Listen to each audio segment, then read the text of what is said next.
How are you? Hi. Excited. I'm excited to be here. Who's been to a homestead event before? Oh, a bunch of you. Okay. Awesome. And for those of you who are new, you are going to feel so supercharged when you leave here this weekend. You're going to want to do all the homestead things. It's such a good feeling. So I think my favorite thing about these events is just knowing with like-minded people, right? Like my book signing table is across from the milk cow. Can it get any better? I was getting to talk to some of the other speakers last night, and we were driving home talking about how I'm like, did they just get us? And we don't always get to be around people who get us, right? That's not a luxury that most of us have all the time, nor should we. It's okay to be around different folks, but it just feels really good. It feels like you're coming home. I don't know about you. I don't live in a homesteading commune. Does anyone live in a homesteading commune? No. Okay. Well, we're all in the same boat, right? So I actually live in a ranching community, which has some crossover to homesteading, but maybe not as much as you might think.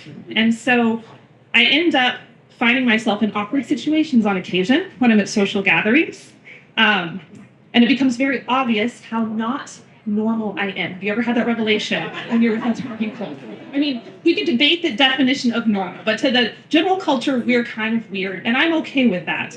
But anyway, I was at this event a couple months ago, and they're all nice people. They're acquaintances of ours. They're not really my people, but we're fine. I was just trying to get through the evening, kind of biding my time, trying not to say anything super weird. I'm not really good at small talk, and so I was sitting there. We were having burritos. I was eating my burrito. Just like, Jill, just like keep it together. Try not. It's like that high school moment all over again. You're like, I'm at the wrong table, but I can't leave. And so I think at one point the conversation turned to, this was adults, by the way, their favorite flavor of Pop-Tart. I'm just like, I don't know what to say. I haven't had a Pop-Tart in a long time. So I'm just like, eat your taco, Jill. Eat the taco.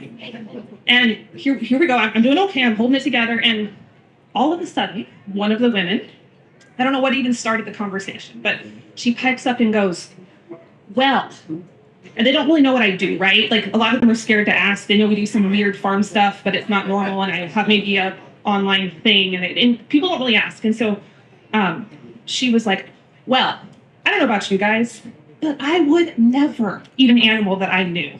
That is disgusting.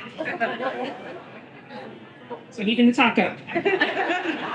And all of a sudden, I just the taco pauses in midair. Do you ever have those moments where you have so much to say, it just it's stuck and nothing comes out? And I'm like, Jill, this is what you've been training for. This is your moment. You're going to convert them all to this way of lifestyle. And I'm like, oh my gosh, what do I say first? Do I quote Joel Salatin? Do I talk about the Wendell-Berry book? Do I talk about how everyone who eats has a responsibility to know where their food comes from, or that a modern luxury of the industrial age that we're still disconnected from what we eat? Or that our inability to connect with our food is our own discomfort with our own mortality, and we can't adjust to that. What do I say first? And it was an agonizing 5 seconds.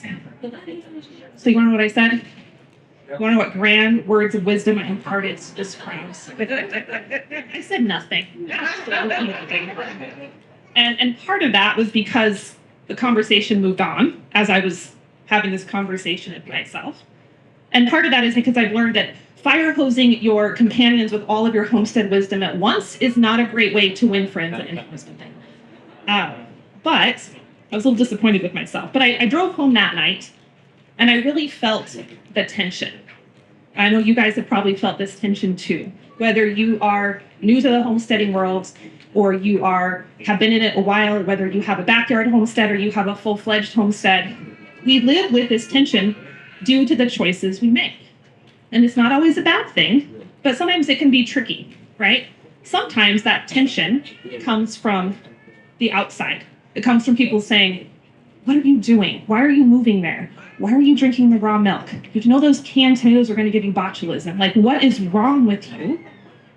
And other times the tension comes from within, right? We doubt ourselves. We ask ourselves, maybe this isn't the right choice. Maybe I shouldn't have moved to this property. I don't know what I'm doing. I don't know how to do this. This animal died. Oh my gosh, it's my fault, right? So there's a lot of tension when we choose this unorthodox lifestyle. But the problem is once you know what you know, you can't go back, can you?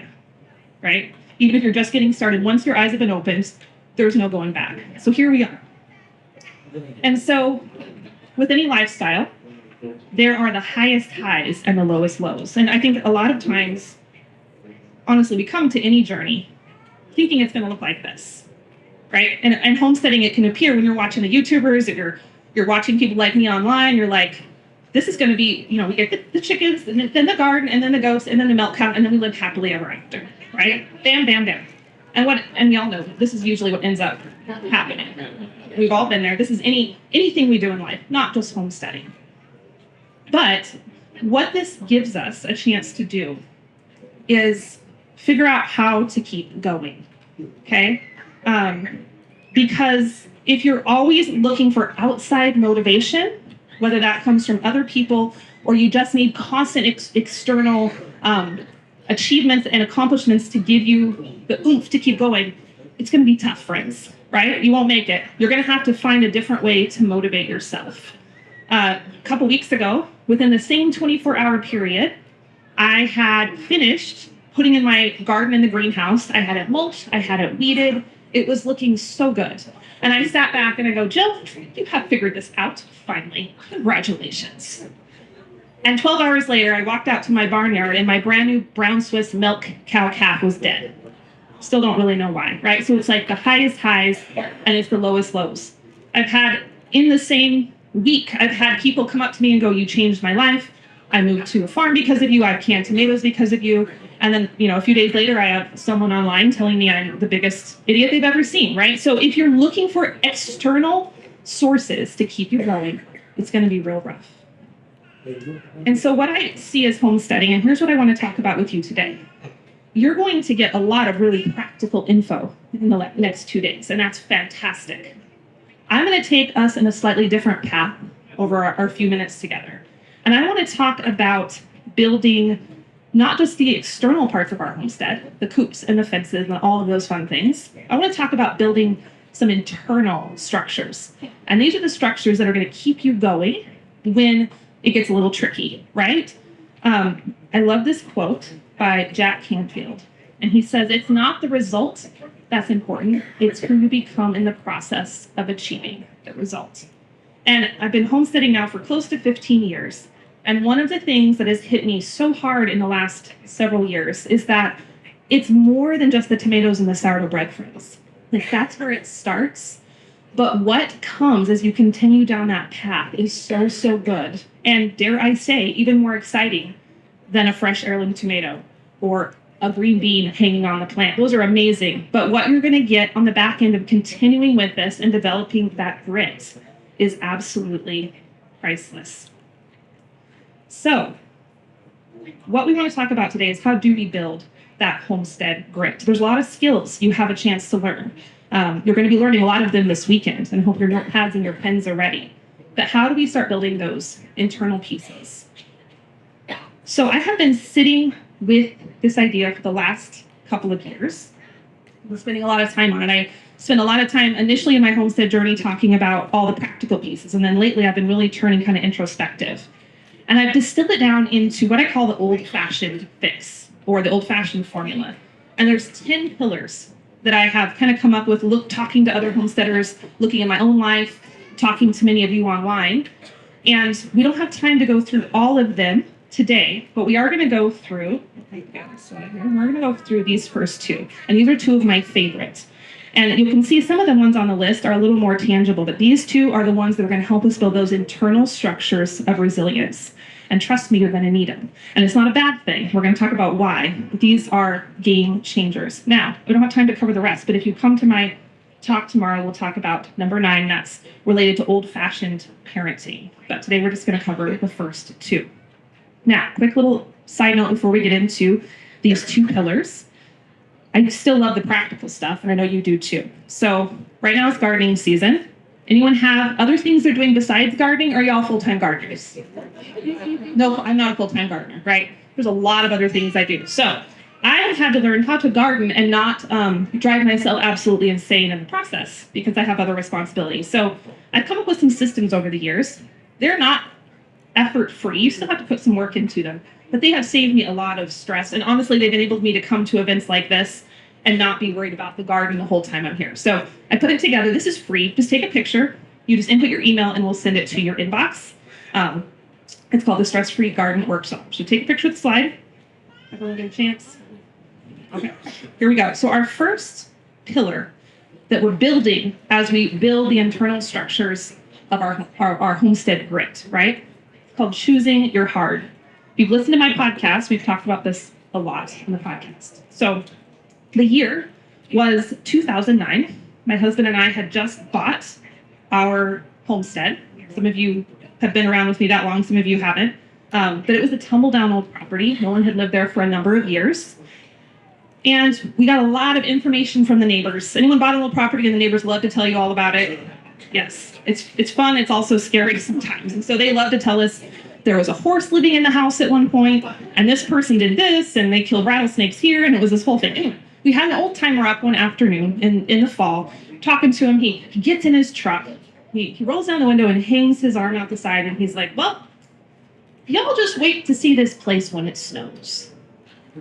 And I look at my husband, and I'm like, okay, maybe he's getting up there in years. Whatever. I'm from Idaho. I've seen snow before. My husband grew up in that area of Wyoming where we live. He's seen snow before. So I'm like, I think this guy thinks we're some homestead rookies. We'll be fine. So I kind of forgot about it.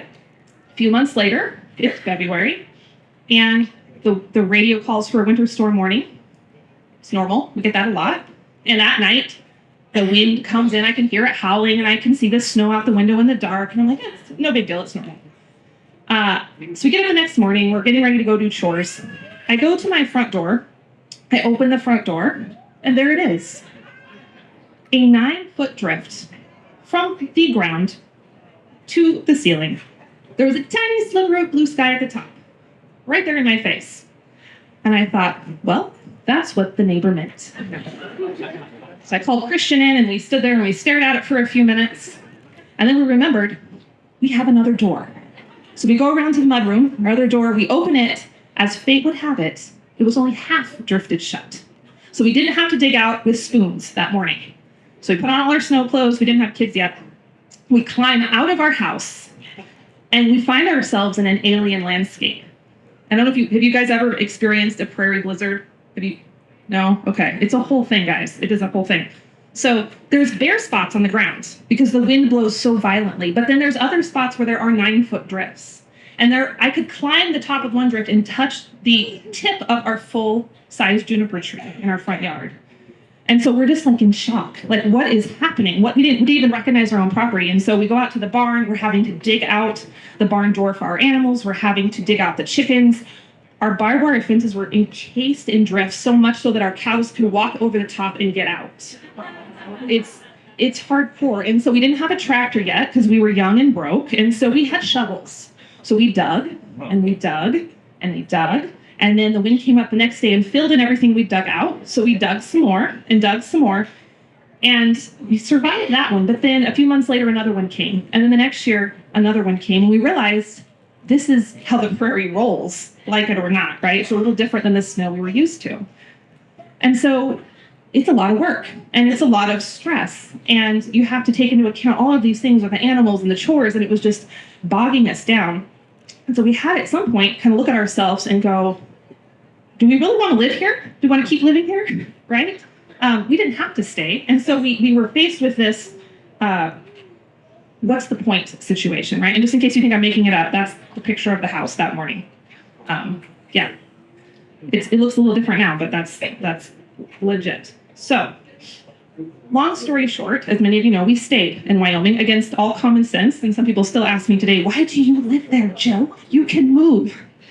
But here's this weird little truth I found in the middle of those prairie blizzards. And I'm not saying this isn't a commentary that you should live in a cold place and that's more like elevated. I'm not saying that. But what I discovered that in my own life and in my husband's life, there's this thing called the difficulty paradox.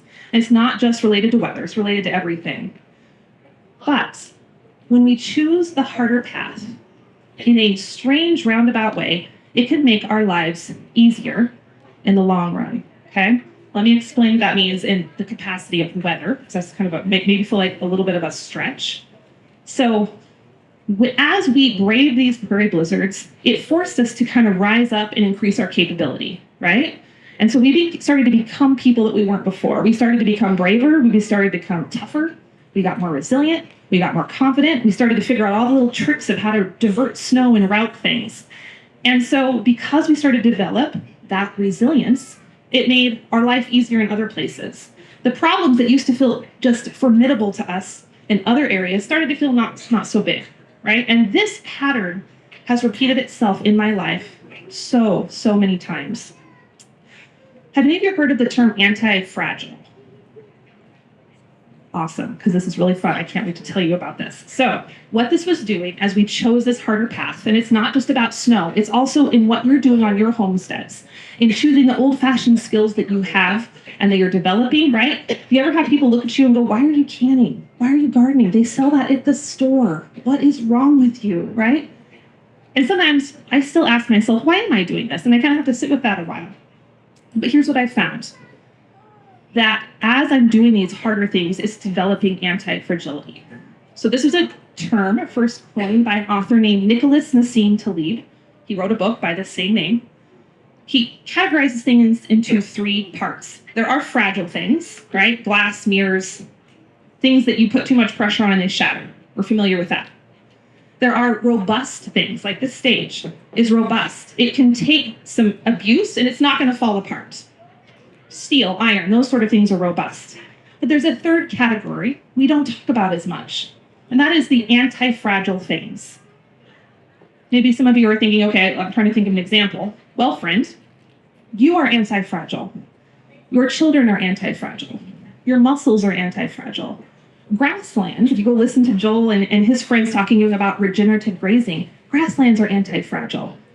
And the definition of anti-fragile is they get better under stress and challenges and struggle. They just don't withstand it. They become better versions of themselves, right? And so when we start to understand this, and that shows up in nature a lot, when we start to understand that, we start to realize that choosing the harder path isn't just a simple choice of, okay, do I choose modern convenience or homesteading struggle? But it's actually something we need to thrive. We need it to live into our full potential as humans. And what I've discovered as I look at modern culture and I see some of the problems that are facing our society today, I start to see that when we don't get healthy challenge and struggle, we humans get a little weird. Have you ever noticed that? I mean, you can look around in places outside of this one and you can see it everywhere. You can see it on people's faces. They're struggling, they're miserable, and there's a lot of reasons for that. But one of them, I think, is because we're missing healthy struggle. Okay, can I get nerdy for just a minute with y'all? Okay, I'm gonna make it fun, I promise. Okay, so I spent a lot of time the last 2 years digging into data and research. I'll tell you why in a minute. And I found a super cool study, okay? And these group of researchers did a study on problem creep or concept creep, okay?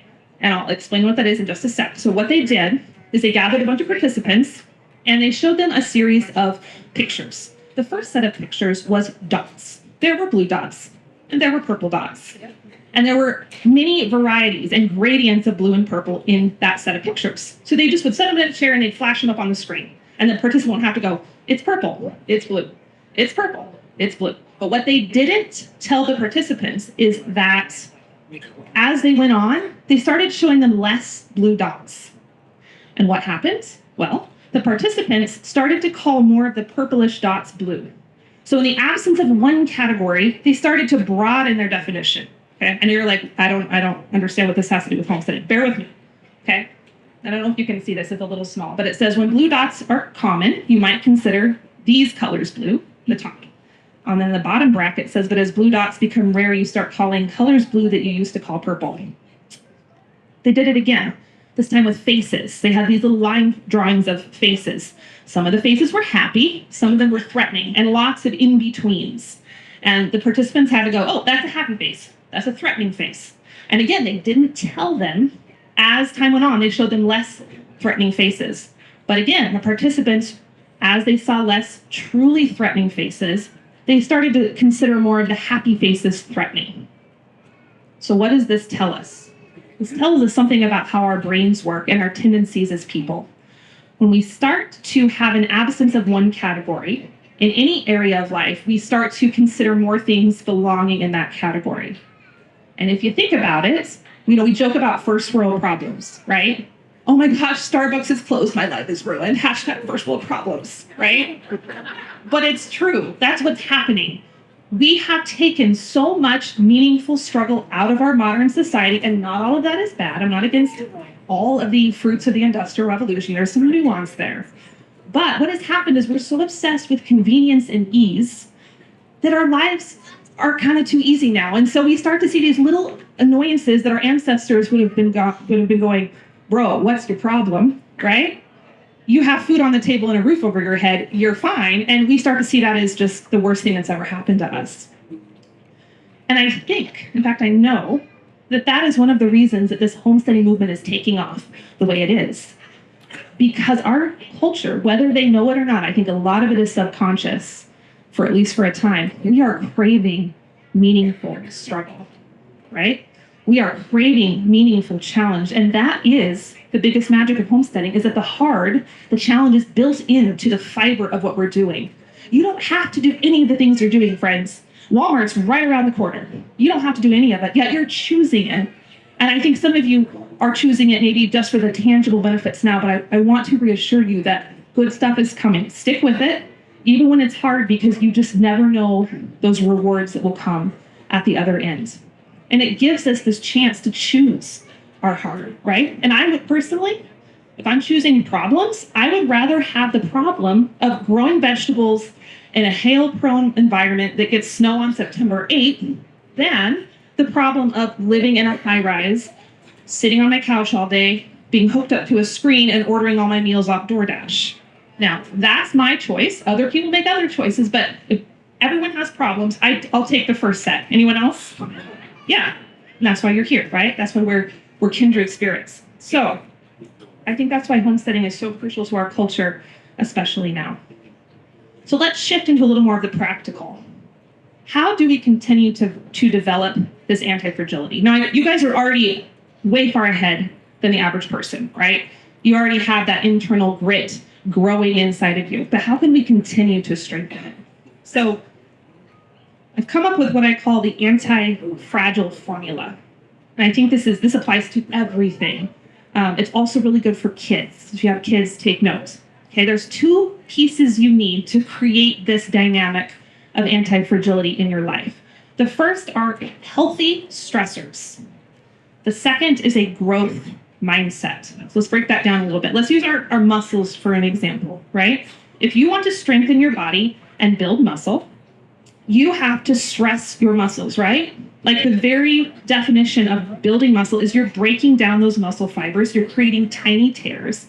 And this is, I'm sure I'm butchering the science of this, but then they kind of knit back together stronger. My sister's a nurse. Is that fair? Okay, fair. All right. She can correct me later. Right? So we have to have those healthy stressors to start getting those muscles stronger. Now, is it possible to have too much stress? Yes, both in muscles and life. I've been there on both. Not recommended, right? We all get to the point where we tip that stress balance a little too far. It's normal. It's fine. We can always correct. If we add too much stress to the weights we're lifting, we'll tear something irreparably and have major problems. So it has to be the right amount of stress, healthy stress. But combined with that, we also have to have a growth mindset, or what they call an adaptive response. Because we can lift a heavy thing one time and then we can go, didn't like it, didn't feel good, put it down, and we walk away. That's not the growth mindset, right? The growth mindset is, this feels hard. This is strenuous. This is making me sweat. Yet, I'm going to stick with it because I know this is good for me. I'm going to see what the benefit is coming out the other side, right? So we take that mindset into our lives, into our homesteading, into how we're raising our kids, into how we're even grazing our pastures, right? You can overgraze a pasture. Too much stress on the pasture is not good for it, but just the right amount of stress in the form of animal hooves and teeth, what does it do to the pasture? The pasture explodes, right? Brings up all the goodness. It helps the soil. And so think about how you can apply that into your life. I know it feels simple, but this is a game changer. So stress and growth mindset come together to produce that anti-fragility. Okay, so how do we find the right type of stress? And maybe I shouldn't call it stress. There's all different types of terms for it. Another one is your healthy hard? How do you find the thing that's going to be the right amount of struggle for you, right? Some of you have already found it. You found it in your garden. You found it with your dairy goats that you're learning how to milk. You found it in cheese making. I'm still finding it in cheese making. Y'all, I had some contamination in some of our cheese the other day that was epic. Like, it started growing on the counter like a loaf of bread. Cheese should not do that, FYI. I'm still learning. But one of my hards right now is cheese. I have lots of things that I'm challenging myself with right now that I'm purposely bringing into my life. I don't have to make cheese, but I'm choosing that. And I'm bringing that in to challenge myself and help myself grow. So these are some of the questions that I like to ask myself, because there is some hard things, frankly, you shouldn't do. There are some hard things that aren't meant for you. And one of the ways I tell the difference is I listen to right here, right? And when you think about that thing, it's going to make you feel butterflies. It's going to make you feel your heart might pound a little faster.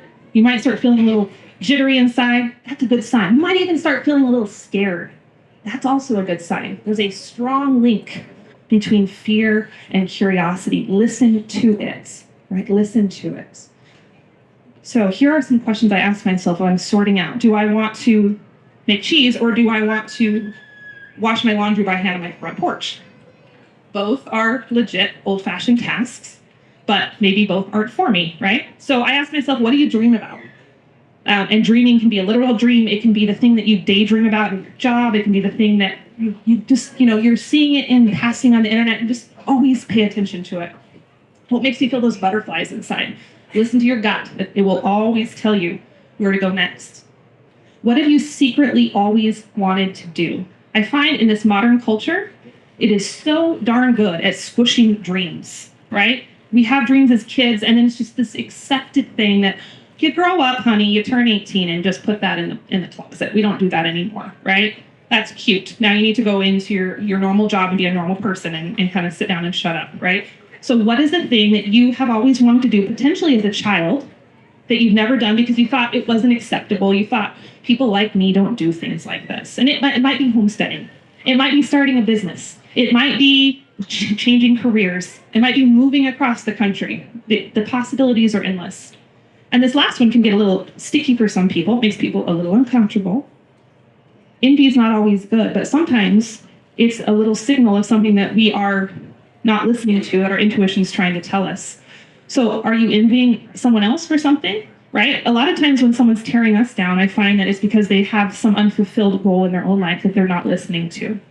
So first thing, don't tear other people down for doing things you want to do. Pat them on the back and say, good job, I'm rooting for you. And then figure out what you need to do to feel fulfilled in your life. So I have this weird picture here because it represents one of the hardest things I've done in the last 2 years. Some of you know this story.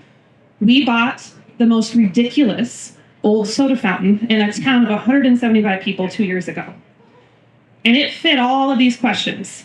And y'all, the pushback we got from people outside of our family and some in our family, but the community was insane. What are you doing? Are you crazy? Have you lost your mind? You're buying a restaurant in a dying town in the middle of a pandemic. What is wrong with you?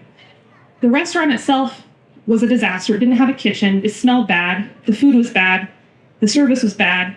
And the aesthetics were bad. So, it was great. And we bought it. This is the exterior before we renovated it. It looks better now. But it fit all of these things. And I knew we were supposed to do it because I felt the butterflies. I couldn't stop thinking about it. I thought about it a long time. I didn't impulse this. I impulse chickens and milk cows. I don't impulse restaurants. So, But, man, it has been a wild ride. It has been hard. Actually, just this last week, it was real hard. We're having staffing shortages. So 2 days ago, I was flipping burgers in the restaurant before I got on a plane, right? There are times it is hard. This is not a cakewalk. Life is not meant to be easy. Life should not be expected to be easy. Expect the struggle. But man, the payoff, you guys, so glad we followed that gut instinct. So, so glad. And it's a hard thing that is helping my resilience. It's teaching me lessons, and it's making me a stronger person in the long run. So to start thinking as you're walking around this weekend, as you're listening to the speakers, what's the thing you want to do? Maybe your first instinct when you think of that thing, you go, I can do that. People like me don't do that. No. Well, that's cool for her or him. listen to that, dig a little deeper on that before you brush it aside. You never know where that will take you. And it might be scary, but that doesn't mean it's bad. Okay, my next pillar of this old-fashioned formula that's going to help us build these internal structures of grit that's going to carry you forward in homesteading and beyond. It's what I call the pick up the torch principle. So, have you ever met a weird horse girl? Like, they're usually little girls between age 9 and 12, and they're just a little odd. They gallop everywhere, they neigh, they have a lot of plastic horses. Anyone? Anyone at all? Okay. I was that person, and I still am that person. I don't gallop as much these days. I try not to whinny in public. But I was one of those little girls who was obsessed with horses. And so that never went away. It still hasn't. And as a young adult, I decided I was going to go work for horse trainers. I was going to go move to Wyoming, and I was going to live my dreams.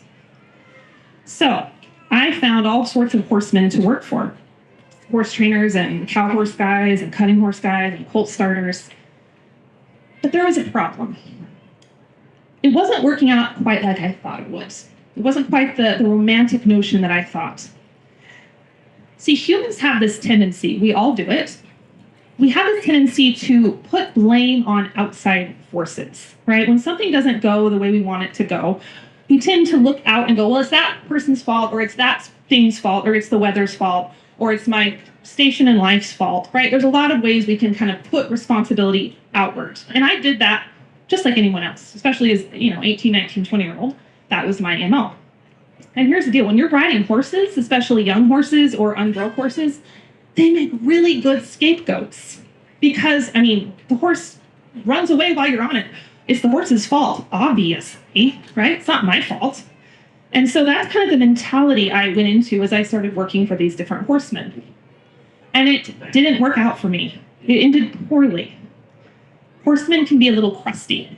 Anyone actually who had worked with animals for a lifetime, animals tend to tell it like it is, and so people who work with them tell it like it is. And that's a trait I really admire and appreciate now, but I didn't so much then.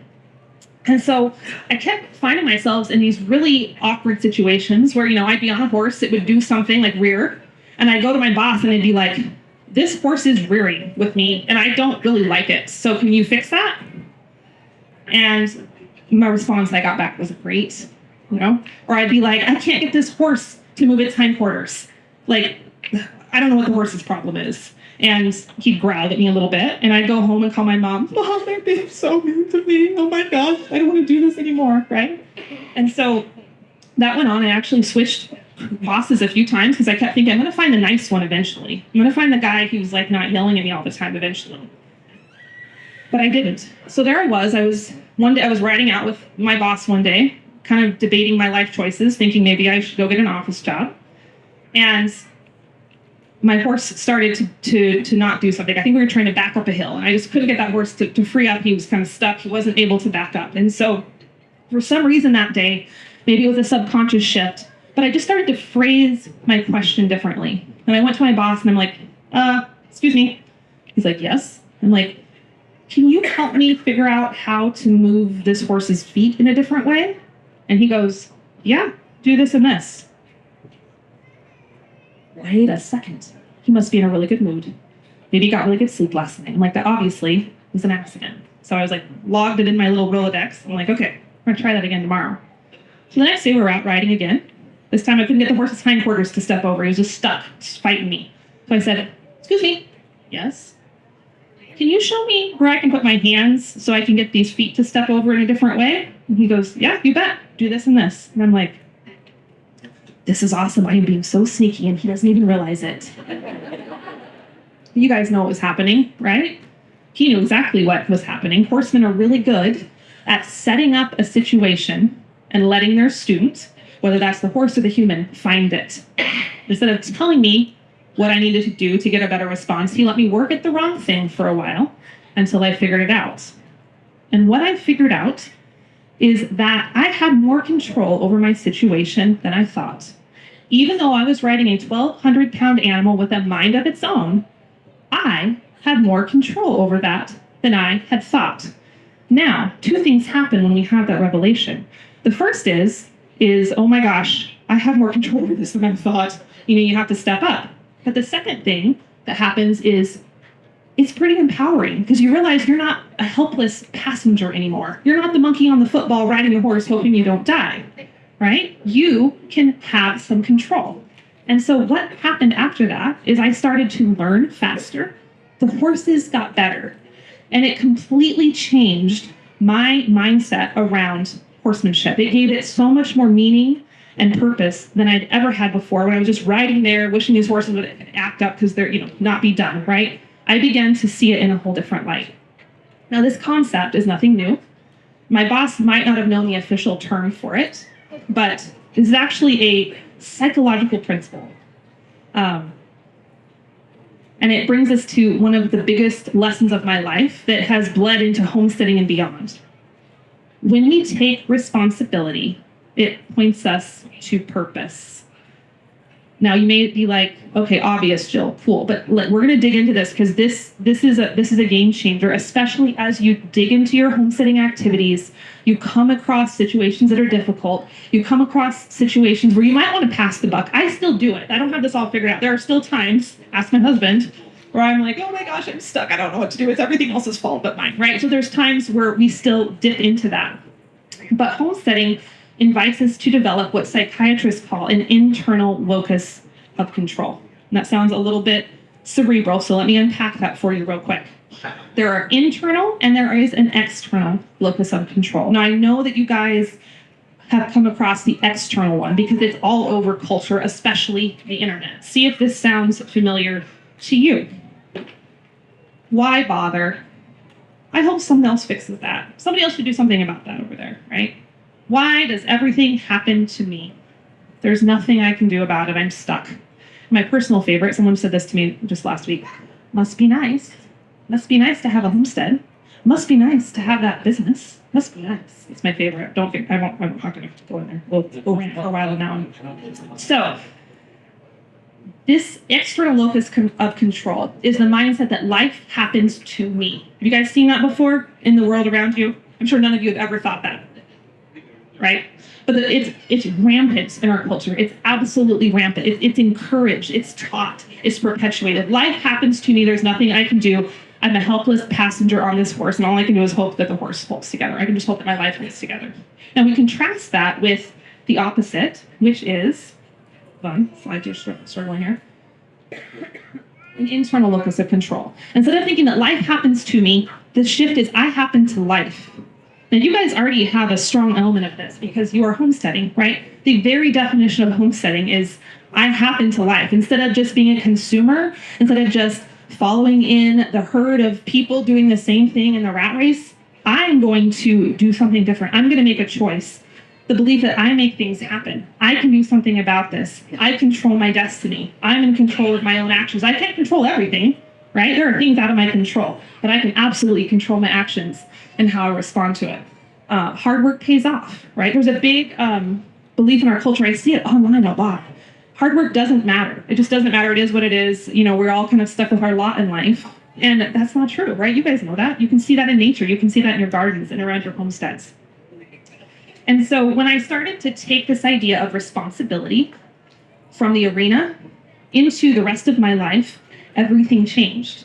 And this simple little thought switch where I started to think that, if I find a problem in my life or maybe in my community or in the world around me, and I started to see it as an opportunity for me to step up, things got really, really exciting. And so I think that's really the beauty of this homestead lifestyle that you guys are choosing in a culture where the world says, it's not my problem, right? My food isn't my problem. My kids aren't my problem. The environment isn't my problem. My entertainment isn't my problem. My health isn't my problem. Like, that is the message of our culture. Let someone else deal with it. Corporations are happy to swoop in and save the day. That's why we have this entire culture of consumerism right now, right? It's rampant because it's not my problem. I shouldn't have to deal with it. Don't bother me with it. But you guys are pushing back and doing the exact opposite. And I want you to know that even if you don't fully understand the benefits of that right now, you will. And that alone is worth the homesteading journey. That alone is worth the struggle. To know that the meaning and the purpose that will come at the other side of that, the choosing to voluntarily pick up the torch that society has cast aside Friends, that is where it's at, and that is worth it. I love this quote by Viktor Frankl. He survived a Nazi concentration camp and went on to be a psychiatrist. He has an incredible book, famous book called Man's Search for Meaning. And he digs into this a lot, this tie of responsibility and purpose. But he says, in times of crisis, people reach for meaning. Meaning is strength. Our survival may depend on our seeking and finding it. I think this really explains why homesteading exploded during COVID, right? One of the biggest crises in our modern culture. I never saw that coming. Did you? Like, all of a sudden, sourdough bread would be the thing in the middle of a virus? Like, come on. It was crazy. And I absolutely believe that it was directly tied that people were searching for some stability. They were searching for some meaning. And they found it in the skills that we had cast aside.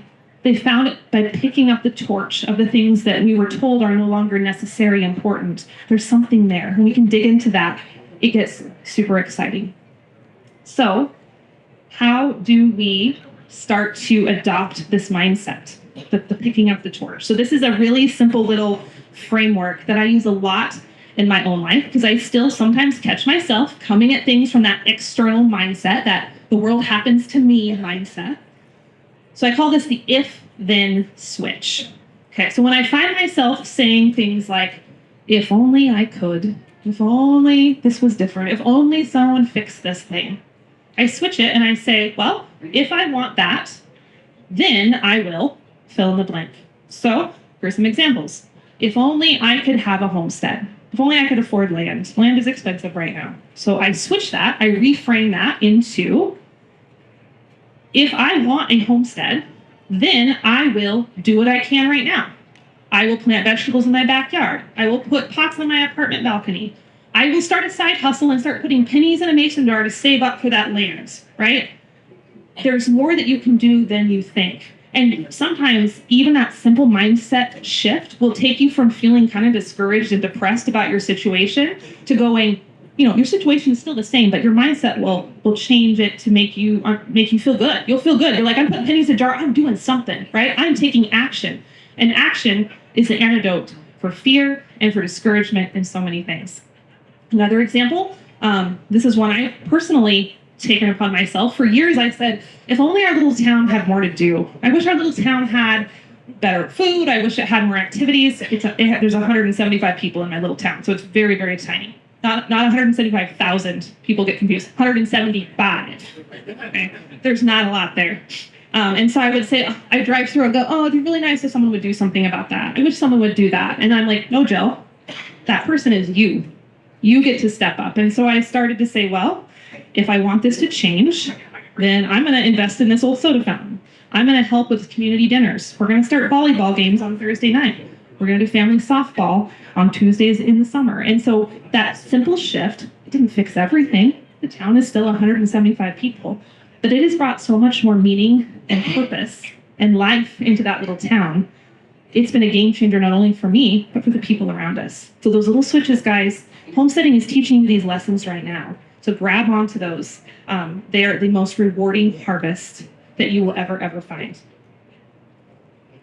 All right, so as we wrap up here, we've covered some good ground. We've talked about the magic of hard things, how to choose your hard. We've talked about that seductive nature of problem creep, where when in the absence of real problems, we start to see a whole bunch of other things as problems, which kind of makes us miserable till we get recentered. We've talked about how our culture has cast aside this torch of responsibility and how we can pick it back up as old-fashioned minded people and carry it forward. So what's the next step? What do you do after you leave here today? Well, you're going to do a lot of things after you leave my talk, but after you leave here this weekend. So that old-fashioned fix that I showed you at the beginning, that ended up being a book. It consumed the last 2 to 3 years of my life. It's been all I've been working on. And I have loved the information that has come to me. I've loved the research and the data that I've discovered. And so what I'm going to do today that's special for you guys, this book actually doesn't exist yet. FYI, I can't sell you a copy because it's being printed. It's coming to bookstores in September. But what I've done is I printed out some little book plates. They're stickers. And so if you come find me at my table across from the milk cow and you pre-order the book, I'll sign a little booklet for you and send you home with it. And then you can stick it in your book when it comes in September. And there's a whole bunch of other bonuses. I won't go through them all today for the sake of time. There's homemade dairy books. There's sourdough guides. There's tickets for a virtual meet and greet. There's all kinds of stuff on there. So take a picture and you can grab that and then come chat with me over at my table. But I want to leave you with one more story today. And I think this story really encapsulates how homesteading has branched out from just this simple pursuit of better food and, somewhere for my kids to run and play and raw milk and all of those beautiful things into something much, much more. So one day last summer, I went out to go catch one of my horses. It was the horse in that slide you saw a few slides back. And she was standing funny in the pen. And for those of you who have animals, you just know. Even before you get there, you know when something's off with an animal, and I knew. So I walk up to her, and she has a gash on the back of her front foot, right? Not what you want to see, but I've had horses with cuts before, so I didn't freak out. I took a picture, sent it to my friend, who's a vet. She's like, why don't you bring her in, just so we can check her out. Okay, hauled her in. We did our due diligence. We x-rayed the joint, because the concern with those cuts is that the infection will get in the joint capsule, and that's bad. So we x-rayed, we tapped the joint, free and clear. I had this huge sigh of relief. I'm like, we escaped a bad situation. So she sent me home with some antibiotics. She's like, wrap the horse every other day. You'll be fine. So 2.5 weeks go by. I've been wrapping, following all the rules. I'm actually making plans to start riding her again because she's looking really good. It healed beautifully. I go out there a couple weeks later, and I'm going to wrap her that day. She can't come over to me. She always comes over to me. She's just standing there. That's not a good sign. So I thought, okay, walk over. And she's what we call three-legged leg. She's packing that foot. And that is not what you want to see when you've been dealing with a wound for that long. That's not normal. So I call my vet friend again. She's like, bring her back up. We get her in the trailer, haul her up. And I'm kind of expecting her to look at her and go, oh, it's fine. You just have a little swelling. She's a little tight. There's some edema. You'll be good. She doesn't do that. So I unload the horse, and she looks at it, and she goes in the back room. She's making a phone call. She's calling her friend at Colorado State University, which is our vet teaching hospital. It's about an hour and a half away. And I hear her say words like mortality insurance and euthanasia. And it was, my heart just fell, right? That's not what I was expecting, because earlier that day I was figuring out when to ride her again. So she comes out and she says, I think the infection is in the tendon sheath. We checked the joint, but we didn't check the tendon sheath. And she's like, I can either put her down today, or you can take her to Colorado State and have him triple check what my assumptions are. So I'm still reeling, right? Because I didn't expect this. And I'm like, I have to know for sure. I need to know 100% without a doubt that it is that infection. So we put her in the trailer. We haul her down an hour and a half. By the time we get to CSU, it's after hours. The vet's super nice. He's like, put her in a stall. I'm going to ultrasound her in the morning, and I'll call you. So I did not sleep that night whatsoever. Can't eat breakfast, feeling like I'm going to throw up the whole morning. I finally get the phone call.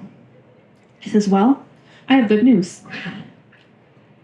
The infection isn't in the joint capsule. And I'm like, okay, good. He's like, but it is completely saturated the tendon sheath. It is full of pus. And he's like, there is no coming back from this. So he's like, you have a choice.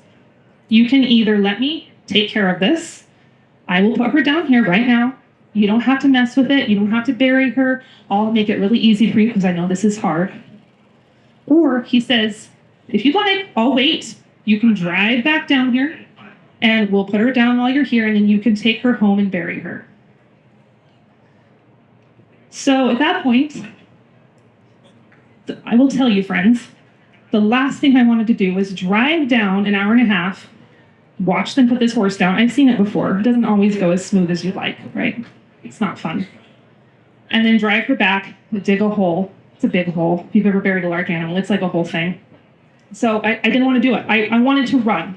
I wanted to run from the hard, and I wanted to let someone else take responsibility for that situation. Every fiber of my being was like, no, I just wanted to get away. I just wanted to escape. Someone else deal with it. So I sat with that. I told her that I'd call him back. I sat with that for a little while. And these little lessons that I've learned on the homestead about leaning into the hard and picking up the responsibility. They just kept tapping me on the shoulder. And I knew what I had to do, even though I didn't want to do it. So I called them back and like, we're coming down. So we drove back down an hour and a half with the trailer. And I can't explain what happened that day, but it was really special. And I don't know how animals work completely, but she knew I was there. And she kept eye contact with me the whole time as they sedated her and as she went down. And I got to say thank you to her, and I got to feed her cookies. And I still can't put it into words, but there was just a really special spirit of closure. So we close the horse trailer door. We pull out of the vet hospital and driving home through Fort Collins traffic with a dead horse in the trailer. And as hard as it was, and as devastated as I was, all I could think was, I'm so glad I did that. I didn't want to do it. It was hard. I wanted someone else to take that responsibility, but I would have missed out on so much if I had done that. And there was a level of meaning that, again, I can't fully explain, a level of meaning that I got to tap into that day that I wouldn't have had if I would have just escaped the pressure and escaped the tension. So friends, the story isn't about whether or not you should be there when you euthanize an animal. That's your choice, right? That's not the lesson. But what I want you to know is that you are on an incredible path with what you're doing. Whether you are just starting, whether this is your first homestead event ever, you haven't even dug up the backyard yet, you're just thinking about it. Or whether you've been doing this for 10 years and you have the milk cow and the raised bed gardens and all the things, right? I am so excited for what is coming for you on this journey. And I'm not just excited for the good parts for you. I'm excited for the struggles you will face and the challenges you will have as well. And I wish you meaningful struggle and challenge because I know what happens on the other side of that. You will become confident, you will become resilient, and you will become anti-fragile. And you will be able to affect change on your communities and your families in ways you never thought possible. And it starts with these simple choices of tomatoes and sourdough bread and green beans and greenhouses. I don't know what the future holds. There's a lot of doom and gloom out there right now. I don't really subscribe to all of that, but I don't know. I don't know what'll happen. I don't know what'll happen with our culture the next decade. But here's what I do know. These principles, some of them we talked about this morning, some of them we didn't have time for. But these old-fashioned principles, they will hold true no matter what happens. And I get this little mental picture of people like you and I packing all these skills and knowledge into our little suitcase, and we're forging ahead into the unknown, whatever life throws at us, whatever culture throws at us. And like all good things in life, those ingredients we put in our suitcase will last. And they will hold. I don't care what AI does. I don't care what the metaverse does. I don't care what kind of technology they throw at us in the future. We are still biological beings in a natural world, and we need these principles that you are cultivating today. So I want you to know that what you are striving for matters. When you choose the harder path, even when other people think it's ridiculous, you will come out stronger on the other side. And when you pick up the responsibility that others have pushed to the ground, you will find levels of meaning and purpose that you never, ever thought possible. And that is no small thing.